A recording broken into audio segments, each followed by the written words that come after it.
இந்த துஆவை மட்டும் காலையில ஒரு தடவை மாலையில ஒரு தடவை சொல்லுங்க.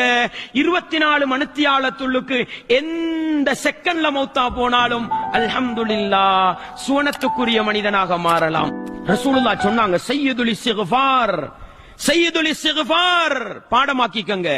அல்லாஹும்ம அன்த ரப்பி லா இலாஹ இல்லா அன்த خلقتني وانا عبدك وانا على عهدك ووعدك ما استطعت اعوذ بك من شر ما صنعت ابوء لك بنعمتك علي وابوء بذنبي فاغفر لي فانه لا يغفر الذنوب الا انت. இந்த துஆக்கு என்ன சிறப்பு தெரியுமா? ரசூலுல்லாஹ் சொன்னாங்க, யார் இந்த சய்யிதுல் இஸ்திக்ஃபாரை காலையில் ஒரு மனிதன் உள உறுதியோடு ஓதுகின்றானோ அவன் மாலையாவதற்கு முன்னால் மரணித்து விட்டால் தஹலல் ஜன்னah.